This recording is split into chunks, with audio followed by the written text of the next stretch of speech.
Good afternoon again. We just got finished doing our reading the Bible together, and I seemingly have done the last couple of videos where I've gone live again after doing our reading the Bible together, and that's something that we typically do Monday through Friday.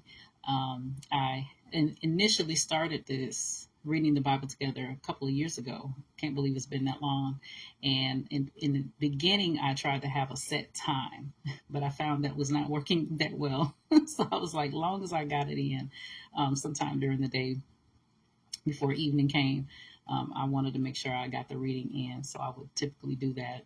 I've had very few times where I took a week off or something like that because of life or, being away with family, what have you. But nevertheless, we've been on this journey since about 2022, I think.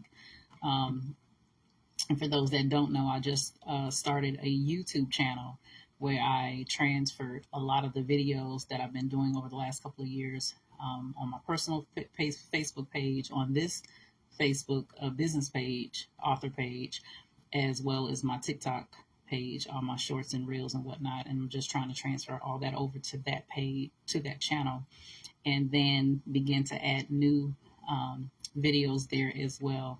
Right now, I'm still going live here until I can just start hopefully getting people to be aware that the channel is there. That's the biggest thing, is getting people to be aware that the channel is there.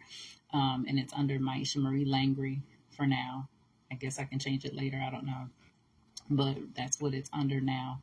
And just the last 2 or 3 days, we've talked about different topics and what I call notable moments. And I was like, it just came to me, notable moments, because I'm always writing notes. I have notebooks everywhere. There's one here, and it's all filled up. Notebook here. I have a cube full of notebooks. And there's a couple over the years that when I've moved, I've been quite upset because I know specifically the way that my brain works. I almost remember what topic I've written down, written about, or noted about, and which notebook it's in. And so there's some notes that I've written over the years that was on some yellow legal pads that just kind of got misplaced or tossed out or what have you in some moves. But nevertheless, that stuff is still up here. So that's all that matters. And if it's meant to be recalled, it will be recalled and retouched on, or something done with it, what have you. But today I wanted to talk about living the same life. I know many people have this, had different perceptions and different thoughts about social media. I know a lot of the older generation, when it first came about, a lot of, not just the older generation, but anyway, a lot of times when we are encountering things that we have no clue about, we don't understand fully, we're like, talking bad about it, saying it's, especially in the Christian world, we label everything the devil, that's bad, is negative, Jesus is coming because what is this? But what I found also, when we focus on talking about the second day, being mindful of what we think about and what we focus on grows. But when we switch our viewpoint, when we switch on how we see a thing, it changes how we view a thing, how we think about a thing. And what I found is when you focus on the positive, you focus on what you are able to manage. And with social media, you're able to manage your algorithm. You're able to manage who you decide to follow. Now, it used to be easier over the years, but in the last couple of years, the powers that be is making some changes and doing some things. So now they're inserting people on your timeline, people that you may want to see, people you don't want to connect with, and they're making all these suggestions and whatnot. I know they have a feature where you're able to create like a top 20, the main people that you want to see on a regular basis on your feed, but even that is not working anymore. So now you can go 3 or 4 days without seeing those particular people's posts, even though those are the people that you chose to see. But what I really wanted to talk about, living the same life, was I find also with social media, if you're able to notice it, when people make a topic, when they make a post, and how many people have relatable lives. Sometimes I believe one of the tactics that causes us to go into a state bout of depression, loneliness, feeling like we're all alone, that no one understands us, all of this stuff, is because we don't connect often enough with people that have like-minded thoughts, or think like us, or have the same beliefs as us, or like to talk about the same similar things. And so if we really pay attention, a lot of us really have a lot of things more in common than we don't. We have things in common. You bring up a topic and you can easily say, yeah, that happened to me as well. That me too, um, and that's a whole nother topic, because people don't like you doing that either. Let them tell their story without disruption, and not allowing a person to feel like you're one upping them or whatever. But that's a whole nother topic. That's more of a development thing, because everybody's not trying to one up or outdo or outshine.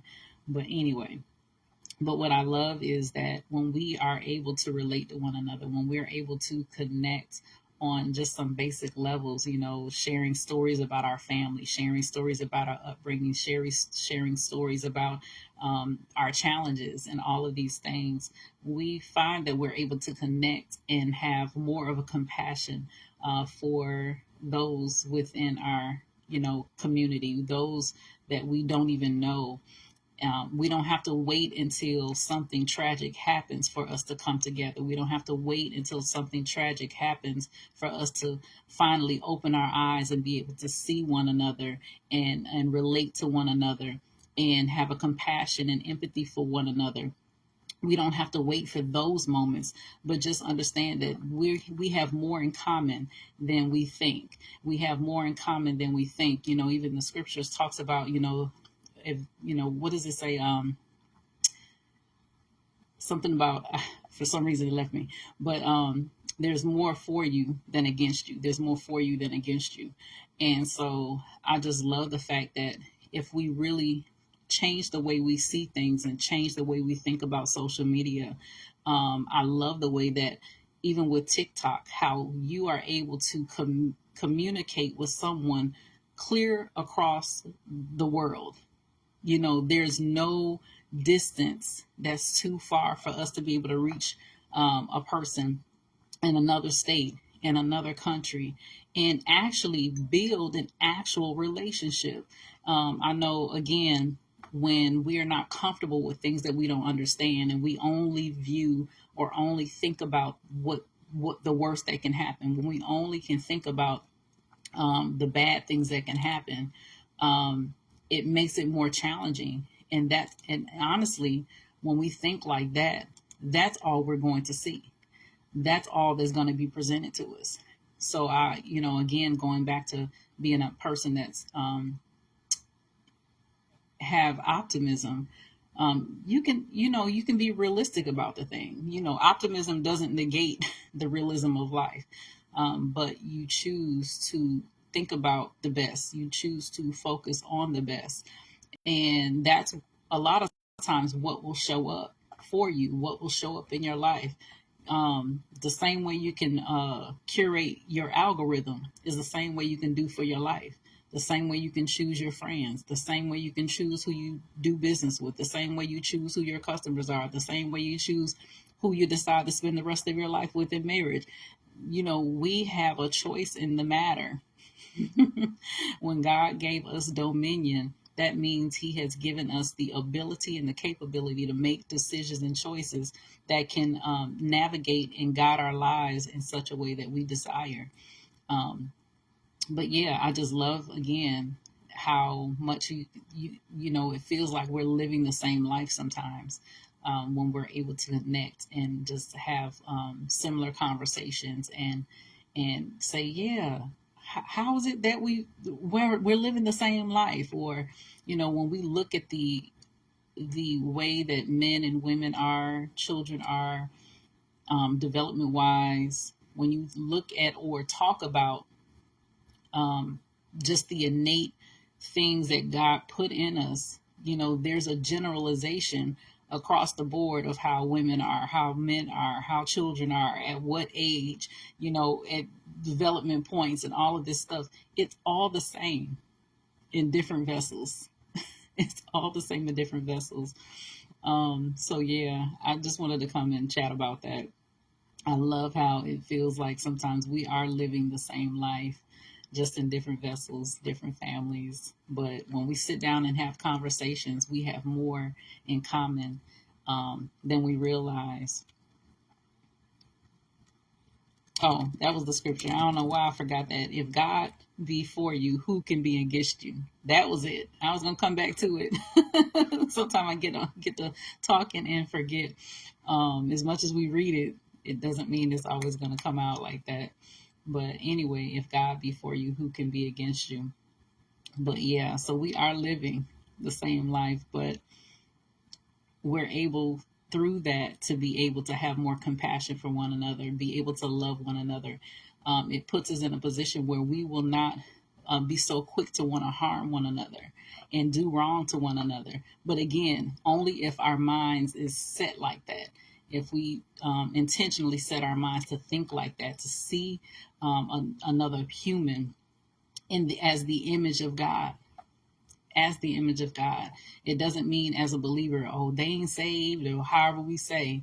But at the end of the day, in the beginning, God created man and woman in his image. So they are the image of God. And if you see them in that light, if you see them beyond who they are and beyond where they are, then you are able to have more of a compassion for them, be able to have an easier road to be able to love one another as Christ has loved us.